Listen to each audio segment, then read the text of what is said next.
Howdy, folks. I'm Crow Brian. And I'm Scarecrow Amber. And I am very afraid right now. Ah! I'm amazed we did not knock Baby Crow down from my shoulder. She's not even clipped to my shoulder. She's just sitting there. She's just sitting there. As you can see, Amber made me this lovely mask, and so now I am a crow for Halloween. Mm-hmm. I actually had, like, a robe on as well, but because it's too warm to wear it right now, I just have the crow mask. But he was a crowlock, a crow warlock. Yes. Let's get started. Oh, and happy Halloween day after. Yes, it's Halloween. Oof, now Baby Crow falls. It's Halloween day for us. Alright, folks, and our first letter is titled, Am I a Jerk for Collecting a Daddy Tax from my kids' Halloween haul? I'm a 39-year-old male, and I pay for my kids, 5-year-old twins, and 4-year-old, costumes, research, and bring them to the best neighborhoods, houses that dish out full-size candy bars, and provide them with protection to ensure that they can enjoy their Halloween experience. All I ask for it is for them to give me a portion of their earnings without me having to shake them down. The boss, my wife, says that I am a jerk and that I have no rights to any of the candy. But they are great earners who have no business eating that much candy in the first place. Am I the jerk? Alright, folks, what do you think? Jerk or not the jerk?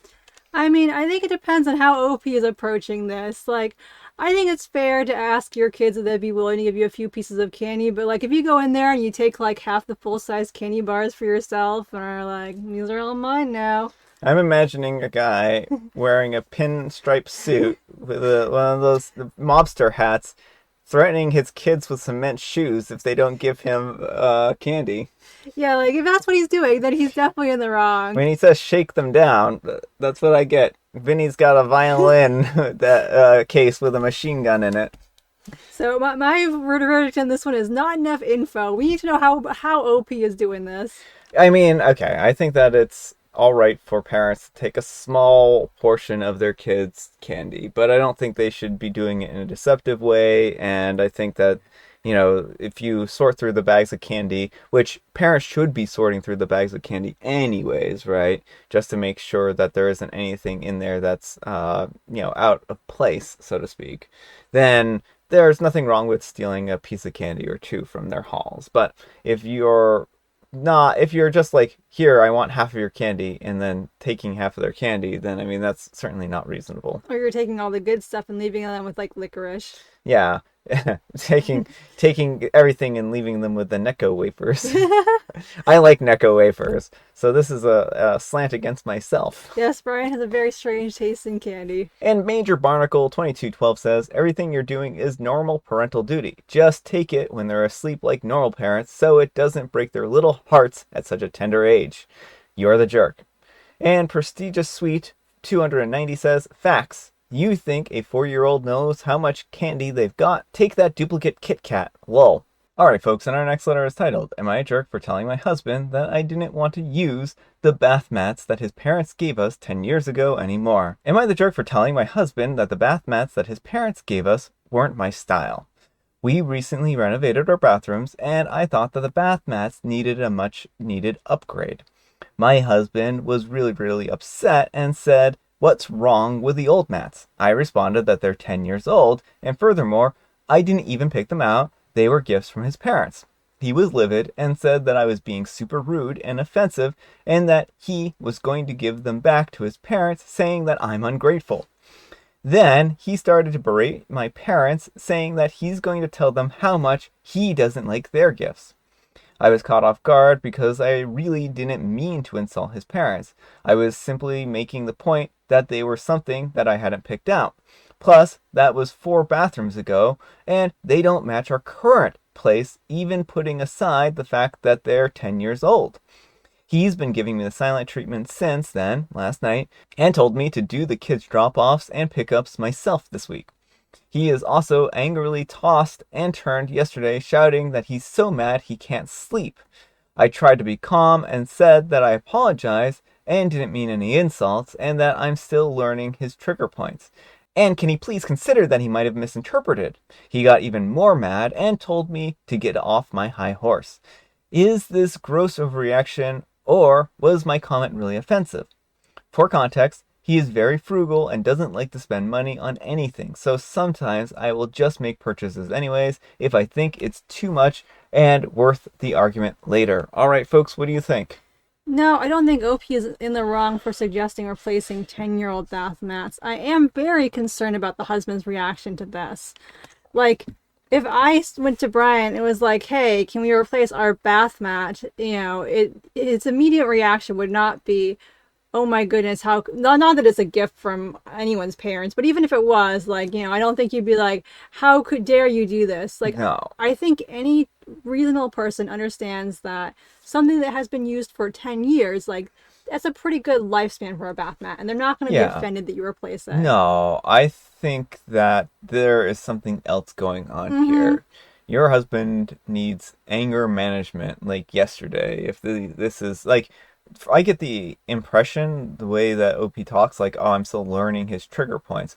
If you're learning your husband's trigger points after 10 years, still learning them, there's something deeply wrong with this relationship. This sounds like this is probably potentially a abusive relationship, Right. Well, right? if he's shouting at her and then giving her the silent treatment and making Yeah. her handle the kids on her own, Yeah. like, none of that is healthy relationship behavior. And the fact that he's this angry over bath mats of all Mm-hmm. things, like, I certainly understand not wanting to spend money, but the way you talk about it is you say, "Oh, honey, right now things are tough, and it would be better if we held off on buying bath mats right now because the ones that we have, while they don't match our bathroom, it's still all right to that we don't want to spend money. So let's save up some money to buy some new bath mats later."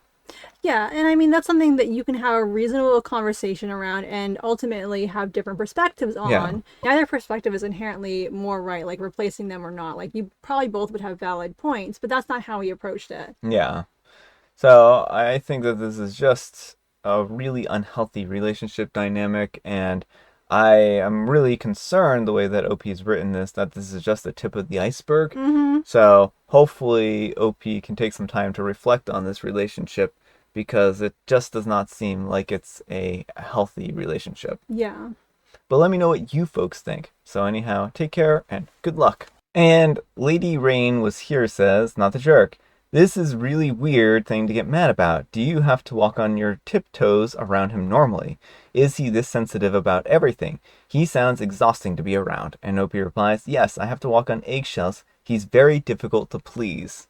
Yeah, even fewer warm fuzzies at this point in time. Yeah. Alright, folks, and our last letter is titled, Will I Be the Jerk If I Bought Myself a Birthday Present That I Wanted? I just turned 50. I'm a female. For my present, I asked my husband for a gold necklace.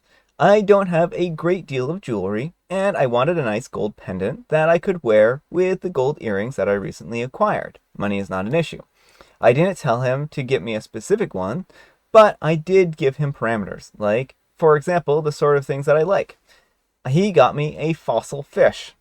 It's a slab of stone, 10 inches wide, with a beautifully preserved 50 million-year-old fish. It's really lovely as a fossil fish, and I'm sure it was very expensive. But it's my 50th birthday, and I really wanted a gold necklace. He didn't get me one because he wasn't sure that he would pick something that I like, which is legitimate. And he thought that I would like the fish. And I do like the fish, but I cannot wear the fish due to it being a giant freaking rock with a fish in it. I know that he did his best with love, and I do appreciate it. It's a great fossil fish. I do not want him to think that he messed up by buying me the fish, because it's a really nice thing to have. So will I be the jerk and hurt his feelings if I went out and bought myself an expensive-ish piece of gold jewelry I actually wanted as a consolation prize for being 50? All right, folks, what do you think? I mean, I can't tell you how your husband will react, Yeah, but you would not be in the wrong to buy yourself a necklace you want. It sounds like finances are not an issue. And I understand your husband was trying and he thought you'd want a fossil fish, but if you specifically told him you wanted a gold necklace and he didn't get you the gold necklace and then he gets upset when you get yourself a gold necklace, it's kind of on him at that point. yeah. I mean, I think that LP, as long as you didn't say that the fish was horrible and that you wanted a gold necklace instead, you're probably fine. I mean, if finances aren't hurting and you really wanted a gold pendant, just go out and get yourself a gold pendant. I don't think he made a huge effort when it came to gold jewelry because a lot of those you can just return, right? If you don't like Yeah. it, then he could have just returned it and said, "Oh, why don't we go and pick something else out instead together?" Right. Or he could have just gone with one of the examples you sent him. Mm-hmm. So it seems like, either, I'm not sure exactly what his motives are here, but he could have gotten you a gold necklace if he wanted to. He just decided the fish was a better option. And, Well, I mean, I think that some people just get very nervous about buying jewelry, and maybe it's just that. And maybe we can give him the benefit of the doubt, but it doesn't seem like he put effort into the gift that she wanted and mm, instead got her something that he wanted her to have. But let me know what you folks think. So, anyhow, take care and good luck. All right, folks, it is tea time. Grab your beverages of choice. I've got some tea right here, and Amber, she's got a joke. now, if you've been watching Brian, Toner, and Friends for a long time, you've heard this joke before. It's one of my favorites, but we have an illustration today because the last time I told this was before I picked up this joke book. What happens when you cross a vampire with a hot dog roll? I can tell you exactly what happens when you cross a vampire and a hot dog roll. You get a very feisty lunch. A fangfurter. And so I'll bring it here so you can see there's our fangfurter in all its glory. So had this joke book as a kid. That was the only joke that I remembered from it, and managed to find it again online. So now I've got it. And I have spooky Mega Mint tea. Ooh. All right, folks, that's all the time we have for today. Thank you so much for watching. Happy Wednesday, November 1st. Hump Day. Amber, we need some kind of moral advice and or guidance, and please have it a short poem about Halloween. The spookiest night. What a wonderful fright. My candy. No, this is mine. Dad, get your own. I think it works. I think it works. Thanks so much for watching, and we'll see you all tomorrow. Bye.